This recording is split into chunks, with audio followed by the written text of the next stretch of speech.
Hi friends, media ಜಗತ್ತಿಗೆ ಸ್ವಾಗತ. Friends, Siddaramaiah ರಾಜ್ಯ ಕಂಡ ಪ್ರಸಿದ್ಧ ರಾಜಕಾರಣಿ, ಮುಖ್ಯಮಂತ್ರಿಯಾಗಿ ಹಲವು ದಾಖಲೆಗಳನ್ನ ಬರೆದ ನಾಯಕ.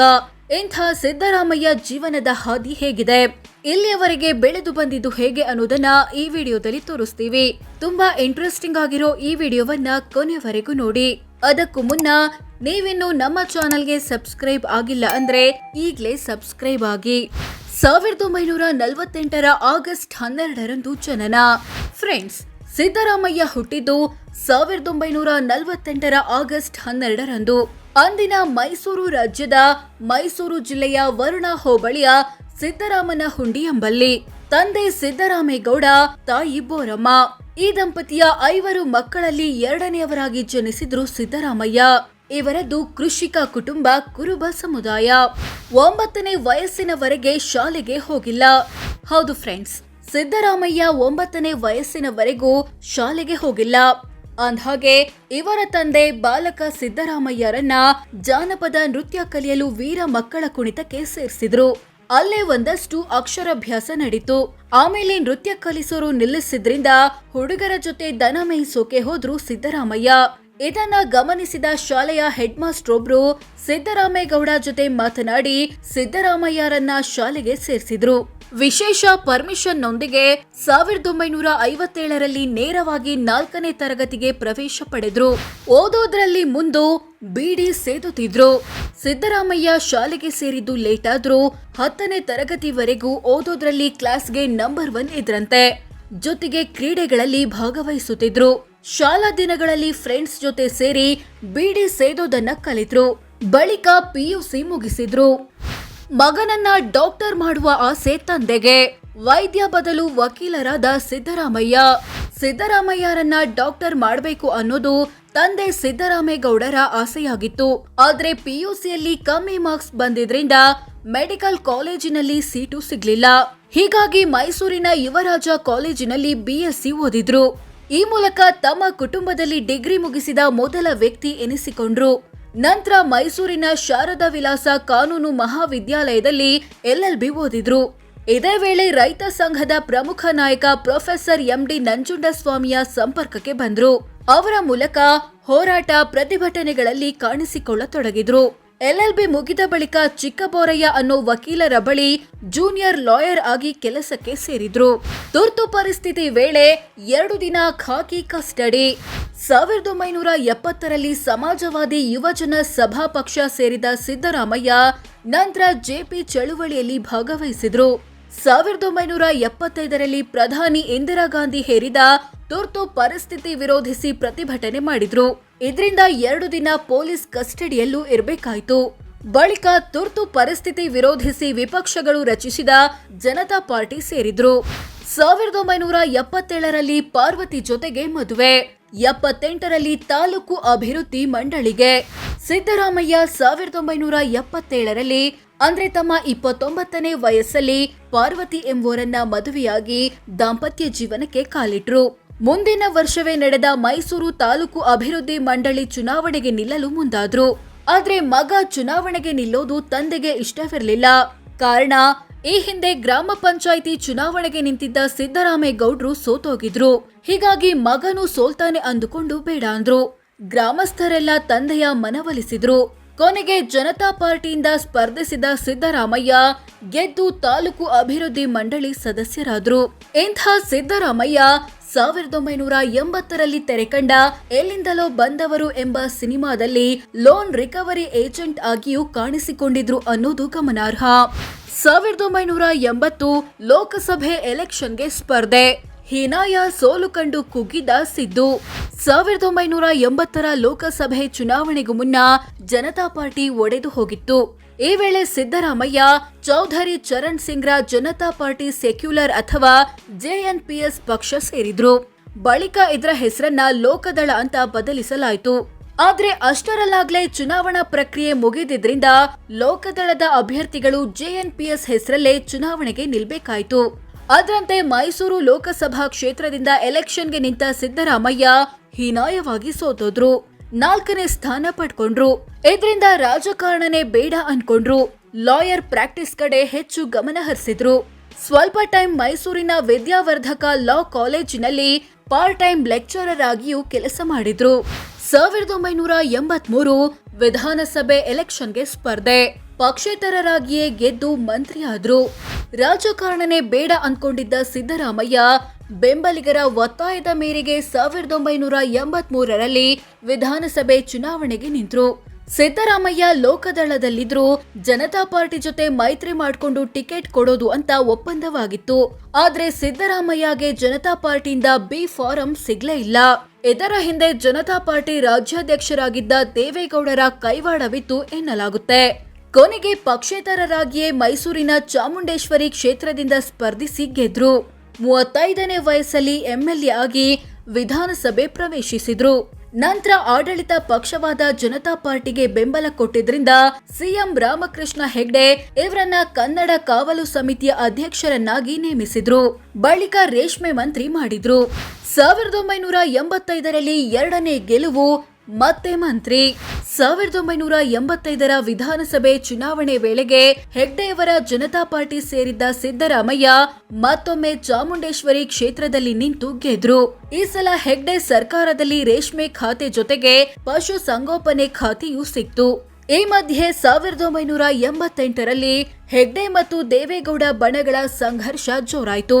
ಸಚಿವರಾಗಿದ್ದ ದೇವೇಗೌಡರು, ಸಿದ್ದರಾಮಯ್ಯ ಮುಂತಾದವರು ರಾಜೀನಾಮೆ ಕೊಟ್ರು. ಸಿಎಂ ಹೆಗ್ಡೆ ವಿರುದ್ಧ ಫೋನ್ ಕದ್ದಾಲಿಕೆ ಆರೋಪವು ಕೇಳಿಬಂತು. ಅವರು ರಾಜೀನಾಮೆ ಕೊಟ್ರು. ಬಳಿಕ ಎಸ್ಆರ್ ಬೊಮ್ಮಾಯಿ ಸಿಎಂ ಆದ್ರು. ಬೊಮ್ಮಾಯಿ ಸರ್ಕಾರದಲ್ಲಿ ಸಿದ್ದರಾಮಯ್ಯ ಸಾರಿಗೆ ಸಚಿವರಾದ್ರು. 1 ವರ್ಷದಲ್ಲೇ ಬೊಮ್ಮಾಯಿ ಸರ್ಕಾರವು ಪತನವಾಯಿತು. 89ರಲ್ಲಿ ಜನತಾ ದಳಕ್ಕೆ ಜಂಪ್, ಸೋಲು. ಕೇಂದ್ರದಲ್ಲಿ ಬೋಫೋರ್ಸ್ ಹಗರಣ ಸದ್ದು ಮಾಡ್ತಿದ್ದಾಗ ವಿಪಿ ಸಿಂಗ್ ಜನತಾ ಪಾರ್ಟಿ ಸೇರಿದಂತೆ ಕೆಲವೊಂದು ಪಕ್ಷಗಳನ್ನ ಸೇರಿಸಿ ಜನತಾ ದಳ ಅನ್ನೋ ಹೊಸ ಪಕ್ಷ ರಚಿಸಿದ್ರು. ಸಿದ್ದರಾಮಯ್ಯ ಕೂಡ ಅದಕ್ಕೆ ಸೇರಿದ್ರು. ಆದ್ರೆ ದೇವೇಗೌಡರು ಜನತಾ ದಳ ಸೇರದೆ ಜನತಾ ಪಾರ್ಟಿ ಜಯಪ್ರಕಾಶ್ ಬಣದಲ್ಲಿ ಉಳಿದುಕೊಂಡ್ರು. ಹೀಗೆ ಜನತಾ ದಳದಿಂದ 89ರ ವಿಧಾನಸಭೆ ಚುನಾವಣೆ ಎದುರಿಸಿದ ಸಿದ್ದರಾಮಯ್ಯ ಸೋತೋದ್ರು. ದೇವೇಗೌಡರ ಪಕ್ಷ ಕೂಡ ನೀರಸ ಪ್ರದರ್ಶನ ತೋರ್ತು. ನಂತರ ದೇವೇಗೌಡರು ಕೂಡ ಜನತಾ ದಳಕ್ಕೆ ಜಂಪ್ ಆದ್ರು. 1991 ಮತ್ತೊಮ್ಮೆ ಲೋಕಸಭೆ ಕನಸು ಭಗ್ನ. 89ರಲ್ಲಿ ವಿಧಾನಸಭೆ ಚುನಾವಣೆ ಸೋತ ಸಿದ್ದರಾಮಯ್ಯ ರಾಷ್ಟ್ರ ರಾಜಕಾರಣಕ್ಕೆ ಎಂಟ್ರಿ ಕೊಡೋ ಉದ್ದೇಶದಿಂದ 1991ರ ಲೋಕಸಭೆ ಚುನಾವಣೆಗೆ ಸ್ಪರ್ಧಿಸಿದ್ರು. ಅದು ಕೂಡ ದೂರದ ಕೊಪ್ಪಳದಿಂದ. ಅದರಲ್ಲೂ ಸೋಲಬೇಕಾಯ್ತು. ಹೀಗಿದ್ರೂ ಪಕ್ಷ ಇವರ ಕೈ ಬಿಡ್ಲಿಲ್ಲ.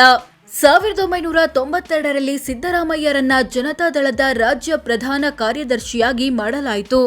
1994 ದೇವೇಗೌಡರ ಸರ್ಕಾರದಲ್ಲಿ ಮಂತ್ರಿ. 94ರ ವಿಧಾನಸಭೆ ಎಲೆಕ್ಷನ್ ನಲ್ಲಿ ಸಿದ್ದರಾಮಯ್ಯ ಗೆದ್ರು. ಜನತಾದಳ ಕೂಡ ಗೆದ್ದು ಅಧಿಕಾರಕ್ಕೆ ಬಂತು. ದೇವೇಗೌಡರು ಸಿಎಂ ಆದ್ರು. ಅವರ ಸರ್ಕಾರದಲ್ಲಿ ಶಿಷ್ಯ ಸಿದ್ದರಾಮಯ್ಯ ಹಣಕಾಸು ಸಚಿವರಾದ್ರು. ಇದರೊಂದಿಗೆ ರಾಜ್ಯ ಬಜೆಟ್ಗಳನ್ನ ಮಂಡಿಸುವ ಸರಣಿ ಕೂಡ ಶುರುವಾಯಿತು. ಈ ವೇಳೆ ಕುರಿಗಾಹಿಗೇನು ಗೊತ್ತು ಹಣಕಾಸಿನ ವಿಚಾರ ಅಂತ ಕೆಲವರು ಹಂಗಿಸಿದ್ದು ಇದೆ. ಇದನ್ನ ಚಾಲೆಂಜ್ ಆಗಿ ತಗೊಂಡ ಸಿದ್ದು ಬಜೆಟ್ ಮಂಡಿಸೋದ್ರಲ್ಲಿ ದಾಖಲೆ ಬರೆದಿದ್ದು ಇತಿಹಾಸ. 96ರಲ್ಲಿ ಸಿಎಂ ಸ್ಥಾನ ಮಿಸ್ ಆದ್ರೂ ಡಿಸಿಎಂ. 1996ರಲ್ಲಿ ದೇವೇಗೌಡರು ಪ್ರಧಾನಿಯಾದ್ರು. ಆಗ ಸಿದ್ದರಾಮಯ್ಯರನ್ನ ಸಿಎಂ ಮಾಡಬೇಕು ಅನ್ನೋದು ದೇವೇಗೌಡರ ಪ್ಲಾನ್ ಆಗಿತ್ತು ಎನ್ನಲಾಗುತ್ತೆ. ಆದ್ರೆ ಹೆಗ್ಡೆ ಬಣ ಇದಕ್ಕೆ ಒಪ್ಪಲಿಲ್ಲ. ಕೊನೆಗೆ ಹೆಗ್ಡೆ ಬಣದ ಜೆಎಚ್ ಪಟೇಲ್ಗೆ ಸಿಎಂ ಕುರ್ಚಿ ಸಿಕ್ತು. ದೇವೇಗೌಡ ಬಣದ ಸಿದ್ದರಾಮಯ್ಯ ಉಪಮುಖ್ಯಮಂತ್ರಿ ಆದ್ರು. ಜೊತೆಗೆ ಹಣಕಾಸು ಮಂತ್ರಿಯಾಗಿಯೂ ಮುಂದುವರೆದ್ರು. 1999ರಲ್ಲಿ ಜೆಡಿ ಹೋಳು ಜೆಡಿಎಸ್ ಸೇರಿದ್ರು. ವಿಧಾನಸಭೆ ಎಲೆಕ್ಷನ್ ನಲ್ಲಿ ಎರಡನೇ ಸೋಲು. 1999ರಲ್ಲಿ ಜೆಎಚ್ ಪಟೇಲ್ ಬಣ ಮತ್ತು ದೇವೇಗೌಡರ ಬಣಗಳ ಸಂಘರ್ಷ ಜೋರಾಯಿತು. ದೇವೇಗೌಡ ಬಣದ ಸಿದ್ದರಾಮಯ್ಯ, ಎಚ್ ಡಿ ರೇವಣ್ಣ ಮುಂತಾದವರನ್ನ ಸಚಿವ ಸ್ಥಾನದಿಂದ ವಜಾ ಮಾಡಿದ್ರು ಸಿಎಂ ಪಟೇಲ್. ಕೊನೆಗೆ ಜೆಡಿ ಅಥವಾ ಜನತಾ ದಳ ಇಭಾಗ ಆಯ್ತು. ದೇವೇಗೌಡರ ಬಣ ಜೆಡಿಎಸ್ ಅಂತಾದ್ರೆ ಪಟೇಲರ ಬಣ ಜೆಡಿಯು ಆಯ್ತು. ಆಗ ಸಿದ್ದರಾಮಯ್ಯ ದೇವೇಗೌಡರ ಜೆಡಿಎಸ್ ಸೇರಿದ್ರು. ಅದೇ ವರ್ಷ ನಡೆದ ವಿಧಾನಸಭೆ ಮತ್ತು ಲೋಕಸಭೆ ಚುನಾವಣೆಗಳಲ್ಲಿ ಜೆಡಿಎಸ್ ಮತ್ತು ಜೆಡಿಯು ಹೀನಾಯವಾಗಿ ಸೋತೋದ್ವು. ಚಾಮುಂಡೇಶ್ವರಿಯಲ್ಲಿ ಜೆಡಿಎಸ್ ಅಭ್ಯರ್ಥಿ ಸಿದ್ದರಾಮಯ್ಯ ಕೂಡ ಸೋತೋದ್ರು. 2004 ಎರಡನೇ ಬಾರಿ ಸಿಎಂ ಸ್ಥಾನ ಮಿಸ್. 2004 ವಿಧಾನಸಭೆ ಚುನಾವಣೆಯಲ್ಲಿ ಯಾವ ಪಕ್ಷಕ್ಕೂ ಬಹುಮತ ಬರಲಿಲ್ಲ. ಕೊನೆಗೆ ಕಾಂಗ್ರೆಸ್ ಮತ್ತು ಜೆಡಿಎಸ್ ಮೈತ್ರಿ ಸರ್ಕಾರ ರಚಿಸಿದ್ವು. ಸಿದ್ದರಾಮಯ್ಯಗೆ ಸಿಎಂ ಸ್ಥಾನ ಸಿಗ್ಬೋದು ಅಂದುಕೊಳ್ಳಲಾಗಿತ್ತು. ಆದ್ರೆ ಅದನ್ನ ದೇವೇಗೌಡ್ರೆ ತಪ್ಪಿಸಿದ್ರು ಎನ್ನಲಾಗುತ್ತೆ. ಕೊನೆಗೆ ಕಾಂಗ್ರೆಸ್ನ ಧರಂ ಸಿಂಗ್ ಸಿಎಂ ಆದ್ರು. ಸಿದ್ದರಾಮಯ್ಯ ಎರಡನೇ ಸಲ ಉಪಮುಖ್ಯಮಂತ್ರಿ ಸ್ಥಾನಕ್ಕೆ ತೃಪ್ತಿ ಪಡ್ಕೊಂಡ್ರು. 2005ರಲ್ಲಿ ಜೆಡಿಎಸ್ನಿಂದ ಉಚ್ಚಾಟನೆ.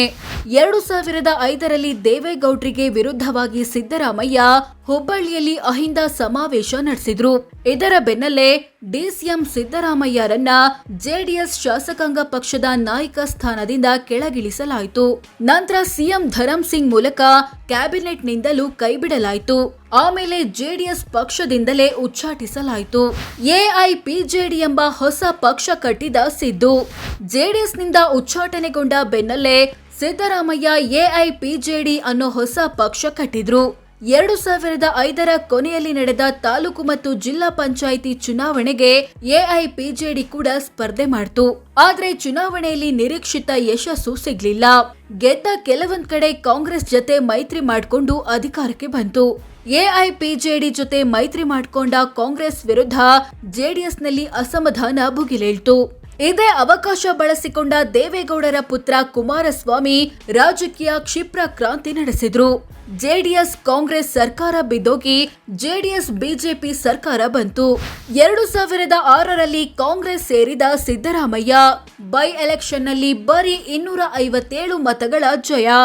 2006ರಲ್ಲಿ ಎಐಪಿಜೆಡಿ ಪಕ್ಷವನ್ನ ಕಾಂಗ್ರೆಸ್ ಜೊತೆ ವಿಲೀನ ಮಾಡಿದ ಸಿದ್ದರಾಮಯ್ಯ ಸೋನಿಯಾ ಗಾಂಧಿ ಸಮ್ಮುಖದಲ್ಲಿ ಕಾಂಗ್ರೆಸ್ ಸೇರಿದ್ರು. ಅದಕ್ಕೂ ಮೊದಲು ಚಾಮುಂಡೇಶ್ವರಿ ಕ್ಷೇತ್ರದ ಜೆಡಿಎಸ್ ಶಾಸಕ ಸ್ಥಾನಕ್ಕೆ ರಾಜೀನಾಮೆ ಕೊಟ್ರು. ಹೀಗಾಗಿ ಚಾಮುಂಡೇಶ್ವರಿ ಕ್ಷೇತ್ರಕ್ಕೆ ಉಪಚುನಾವಣೆ ನಡೆಯಿತು. ಕಾಂಗ್ರೆಸ್ನಿಂದ ನಿಂತಿದ್ದ ಸಿದ್ದರಾಮಯ್ಯರನ್ನ ಸೋಲಿಸಲೇಬೇಕು ಅಂತ ಆಡಳಿತ ಪಕ್ಷಗಳಾದ ಜೆಡಿಎಸ್ ಮತ್ತು ಬಿಜೆಪಿ ಭಾರಿ ಸರ್ಕಸ್ ನಡೆಸಿದ್ವು. ಜಿದ್ದಾಜಿದ್ದಿನ ಕಾಳಗದಲ್ಲಿ ಕೇವಲ 257 ಓಟ್ಗಳಿಂದ ಸಿದ್ದರಾಮಯ್ಯನೇ ಗೆದ್ದು ಬೀಗಿದ್ರು. 2008 ವರುಣಾದಲ್ಲಿ ಭರ್ಜರಿ ಗೆಲುವು. 2008ರ ವಿಧಾನಸಭೆ ಚುನಾವಣೆ ಟೈಮಲ್ಲಿ ಸಿದ್ದರಾಮಯ್ಯರನ್ನ ಕಾಂಗ್ರೆಸ್ ಪ್ರಚಾರ ಸಮಿತಿ ಅಧ್ಯಕ್ಷರನ್ನಾಗಿ ಮಾಡಲಾಯಿತು. ಚುನಾವಣೆಗೂ ಮುನ್ನ ಕ್ಷೇತ್ರಗಳ ಪುನರ್ ವಿಂಗಡಣೆಯೂ ಆಯಿತು. ಆಗ ಹೊಸದಾಗಿ ರಚನೆಯಾದ ವರ್ಣಾ ಕ್ಷೇತ್ರದಿಂದ ಕಣಕ್ಕಿಳಿದ ಸಿದ್ದರಾಮಯ್ಯ ಭರ್ಜರಿ ಗೆಲುವು ದಾಖಲಿಸಿದ್ರು. 2009ರಲ್ಲಿ ಸಿಕ್ಕಿತು ವಿಪಕ್ಷ ನಾಯಕನ ಸ್ಥಾನ. ವಿಧಾನಸಭೆ ವಿಪಕ್ಷ ನಾಯಕರಾಗಿದ್ದ ಮಲ್ಲಿಕಾರ್ಜುನ ಖರ್ಗೆ 2009ರ ಲೋಕಸಭೆ ಚುನಾವಣೆಗೆ ಸ್ಪರ್ಧಿಸಿ ಅದರಲ್ಲಿ ಗೆದ್ದು ಕೇಂದ್ರ ಸಚಿವರಾದ್ರು. ಆಗ ಸಿದ್ದರಾಮಯ್ಯರನ್ನ ವಿಧಾನಸಭೆ ವಿಪಕ್ಷ ನಾಯಕ ಮಾಡಿತು ಕಾಂಗ್ರೆಸ್. 2010 ರೆಡ್ಡಿ ವಿರುದ್ಧ ತೋಳು ತಟ್ಟಿದ ಸಿದ್ದು. ಅಕ್ರಮ ಗಣಿಗಾರಿಕೆ ಸಂಬಂಧ 2010ರಲ್ಲಿ ವಿಧಾನಸಭೆ ಕಲಾಪದಲ್ಲಿ ಭಾರಿ ಗದ್ದಲ ನಡೆಯಿತು. ಈ ವೇಳೆ ತಾಕತ್ತಿದ್ರೆ ಬಳ್ಳಾರಿಗೆ ಬನ್ನಿ ನೋಡ್ಕೋತೀನಿ ಅಂತ ಬಿಜೆಪಿಯ ಜನಾರ್ದನ ರೆಡ್ಡಿ ಬೆದರಿಕೆ ಹಾಕೋ ತರ ಸವಾಲು ಹಾಕಿದ್ರು. ಇದರಿಂದ ಸಿಟ್ಟಿಗೆದ್ದ ವಿಪಕ್ಷ ನಾಯಕ ಸಿದ್ದರಾಮಯ್ಯ ತೋಳು ತಟ್ಟಿ ಆ ಸವಾಲನ್ನ ಸ್ವೀಕರಿಸಿದ್ರು. ಅದರಂತೆ ಬಳ್ಳಾರಿಗೆ ಪಾದಯಾತ್ರೆ ನಡೆಸಿದ್ರು. ಜನರಿಂದ ಒಳ್ಳೆ ರೆಸ್ಪಾನ್ಸ್ ಬಂದಿದ್ರಿಂದ ಸಿದ್ದರಾಮಯ್ಯರ ಪ್ರಸಿದ್ಧತೆ ಮತ್ತಷ್ಟು ಹೆಚ್ಚಾಯಿತು. 2013ರಲ್ಲಿ ಕೊನೆಗೂ ಸಿಕ್ಕಿತು ಸಿಎಂ ಕುರ್ಚಿ. ರಾಜ್ಯದ 22ನೇ ಮುಖ್ಯಮಂತ್ರಿಯಾದ ಸಿದ್ದು 2013ರ ಚುನಾವಣೆಯಲ್ಲಿ ಕಾಂಗ್ರೆಸ್ ಗೆದ್ದು ಸ್ವಂತ ಬಲದ ಮೇಲೆ ಅಧಿಕಾರಕ್ಕೆ ಬಂತು. ಸಿಎಂ ರೇಸ್ನಲ್ಲಿ ಸಿದ್ದರಾಮಯ್ಯ, ಖರ್ಗೆ, ಡಿಕೆಶಿ ಸೇರಿದಂತೆ ಹಲವರಿದ್ರು. ಕೊನೆಗೆ ಸಿದ್ದರಾಮಯ್ಯಗೆ ಕುರ್ಚಿ ಒಲಿತು. ರಾಜ್ಯದ 22ನೇ ಮುಖ್ಯಮಂತ್ರಿಯಾದ್ರು. ತಮ್ಮ ಅವಧಿಯಲ್ಲಿ ಅನ್ನಭಾಗ್ಯ ಸೇರಿದಂತೆ ವಿವಿಧ ಯೋಜನೆಗಳನ್ನ ಜಾರಿಗೆ ತಂದು ಮನೆ ಮಾತಾದ್ರು. ಸಿಎಂ ಆಗಿದ್ದಾಗ್ಲೇ ಅಂದ್ರೆ 2016ರಲ್ಲಿ ಹಿರಿಮಗ ರಾಕೇಶ್ ವಿದೇಶದಲ್ಲಿ ನಿಧನ ಹೊಂದಿದಾಗ ಸಿದ್ದರಾಮಯ್ಯಗೆ ಆಕಾಶವೇ ಕಳಚಿ ಬಿದ್ದಂತಾಗಿತ್ತು. ಬಳಿಕ ಎಲ್ಲವನ್ನ ಮರೆತು ಸಿಎಂ ಆಗಿ 5 ವರ್ಷ ಪೂರೈಸಿ ದಾಖಲೆ ಬರೆದ್ರು. 2018 ಎರಡೆರಡು ಕ್ಷೇತ್ರಗಳಲ್ಲಿ ಕಣಕ್ಕೆ, ತವರಲ್ಲಿ ಸೋಲು, ಕೈ ಹಿಡಿದ ಬಾದಾಮಿ. 2018ರಲ್ಲಿ ವರ್ಣಾ ಕ್ಷೇತ್ರವನ್ನ ಕಿರಿಮಗ ಯತೀಂದ್ರಗೆ ಬಿಟ್ಟುಕೊಟ್ಟ ಸಿದ್ದರಾಮಯ್ಯ ತಾವು ಚಾಮುಂಡೇಶ್ವರಿ ಮತ್ತು ಬಾದಾಮಿ ಕ್ಷೇತ್ರಗಳಲ್ಲಿ ಕಣಕ್ಕಿಳಿದ್ರು. ರಿಸಲ್ಟ್ ಬರುವಾಗ ಚಾಮುಂಡೇಶ್ವರಿಯಲ್ಲಿ ಸೋತಿದ್ದ ಸಿದ್ದು ಬಾದಾಮಿಯಲ್ಲಿ ಶ್ರೀರಾಮುಲು ವಿರುದ್ಧ ಜಸ್ಟ್ ಪಾಸ್ ಆಗಿದ್ರು. ರಾಜ್ಯದಲ್ಲಿ ಯಾವ ಪಕ್ಷಕ್ಕೂ ಬಹುಮತ ಸಿಗದ ಹಿನ್ನೆಲೆ ಕಾಂಗ್ರೆಸ್ ಮತ್ತು ಜೆಡಿಎಸ್ ಮೈತ್ರಿ ಸರ್ಕಾರ ರಚಿಸಿದ್ವು. ಕುಮಾರಸ್ವಾಮಿ ಸಿಎಂ ಆದ್ರು, ಡಾಕ್ಟರ್ ಜಿ ಪರಮೇಶ್ವರ್ ಡಿಸಿಎಂ ಆದ್ರು. ಸಿದ್ದರಾಮಯ್ಯರನ್ನ ಸಮನ್ವಯ ಸಮಿತಿ ಅಧ್ಯಕ್ಷ ಮಾಡಲಾಯಿತು. 2019ರಲ್ಲಿ ಬಿದ್ದೋಯ್ತು ಮೈತ್ರಿ ಸರ್ಕಾರ. ಮತ್ತೊಮ್ಮೆ ಸಿಕ್ಕಿತು ವಿಪಕ್ಷ ನಾಯಕ ಸ್ಥಾನ. 2018ರಲ್ಲಿ ಅಧಿಕಾರಕ್ಕೆ ಬಂದ ಕಾಂಗ್ರೆಸ್ ಜೆಡಿಎಸ್ ಸರ್ಕಾರ 1 ವರ್ಷದಲ್ಲೇ ಬಿದ್ದೋಗಿ ಬಿಜೆಪಿ ಸರ್ಕಾರ ಬಂತು. ಆಗ ಸಿದ್ದರಾಮಯ್ಯರನ್ನ ವಿಧಾನಸಭೆ ವಿಪಕ್ಷ ನಾಯಕರನ್ನಾಗಿ ನೇಮಕ ಮಾಡಿತು ಕಾಂಗ್ರೆಸ್. 2023 ಎರಡನೇ ಬಾರಿ ಸಿಎಂ ಆಗಿ ದಾಖಲೆ. 2023ರ ಚುನಾವಣೆಯಲ್ಲಿ ಭರ್ಜರಿ ಗೆಲುವು ದಾಖಲಿಸಿದ ಕಾಂಗ್ರೆಸ್ ಸ್ವಂತ ಬಲದ ಮೇಲೆ ಅಧಿಕಾರಕ್ಕೆ ಬಂತು. ಸಿಎಂ ಕುರ್ಚಿಗಾಗಿ ಸಿದ್ದರಾಮಯ್ಯ ಮತ್ತು ಡಿಕೆ ಶಿವಕುಮಾರ್ ಮಧ್ಯೆ ಭಾರಿ ಪೈಪೋಟಿ ನಡೆಯಿತು. ಕೊನೆಗೆ ಸಿದ್ದರಾಮಯ್ಯನೇ ಮುಖ್ಯಮಂತ್ರಿ ಆದ್ರು. ಇದರ ಬೆನ್ನಲ್ಲೇ ಬಂದ ಗೃಹಲಕ್ಷ್ಮಿ, ಗೃಹ ಜ್ಯೋತಿ, ಶಕ್ತಿ ಯೋಜನೆಯಂತಹ 5 ಫ್ರೀ ಸ್ಕೀಮ್ಗಳು ಭಾರಿ ಸದ್ದು ಮಾಡಿತು. ಮೂಡ ಹಗರಣ ಆರೋಪ. 2024ರಲ್ಲಿ ಸಿಎಂ ಸಿದ್ದರಾಮಯ್ಯ ವಿರುದ್ಧ ಮೂಡ ಹಗರಣದ ಗಂಭೀರ ಆರೋಪ ಕೇಳಿಬಂತು. ಸಿಎಂ ವಿರುದ್ಧ ರಾಜ್ಯಪಾಲರು ಪ್ರಾಸಿಕ್ಯೂಷನ್ಗೂ ಗ್ರೀನ್ ಸಿಗ್ನಲ್ ಕೊಟ್ರು. ಆದ್ರೆ ತಮ್ಮ ವಿರುದ್ಧದ ಆರೋಪಗಳನ್ನ ತಳ್ಳಿ ಹಾಕಿದ ಸಿದ್ದು ರಾಜ್ಯಪಾಲರ ನಿರ್ಧಾರದ ವಿರುದ್ಧ ಕೋರ್ಟ್ ಮೆಟ್ಟಿಲೇರಿದ್ರು. ಸಿದ್ದರಾಮಯ್ಯ ಕುಟುಂಬದ ಆಸ್ತಿ ಎಷ್ಟು? ಫ್ರೆಂಡ್ಸ್, ಸಿದ್ದರಾಮಯ್ಯ ತಮ್ಮ ಕುಟುಂಬದ ಬಳಿ ಹತ್ತತ್ರ 52 ಕೋಟಿ ಮೌಲ್ಯದ ಆಸ್ತಿಪಾಸ್ತಿ ಇರೋದಾಗಿ 2023ರ ವಿಧಾನಸಭೆ ಚುನಾವಣೆಯಲ್ಲಿ ಘೋಷಿಸಿಕೊಂಡಿದ್ರು. ಸೊ ಫ್ರೆಂಡ್ಸ್, ಇದಿಷ್ಟು ಸಿದ್ದರಾಮಯ್ಯ ಜೀವನದ ಹಾದಿ ಹೇಗಿದೆ ಅನ್ನೋದನ್ನ ತಿಳಿಸಿಕೊಡೋ ಪ್ರಯತ್ನ. ಇವರ ಬಗ್ಗೆ ನಿಮ್ಗೆ ಏನನ್ಸುತ್ತೆ ಕಾಮೆಂಟ್ ಮಾಡಿ ತಿಳಿಸಿ. ಹಾಗೆ ವಿಡಿಯೋ ಇಷ್ಟ ಆಗಿದ್ರೆ ಲೈಕ್ ಮಾಡಿ, ಶೇರ್ ಮಾಡಿ, ನಮ್ಮ ಚಾನೆಲ್ಗೆ ಸಬ್ಸ್ಕ್ರೈಬ್ ಆಗಿ. ಧನ್ಯವಾದ.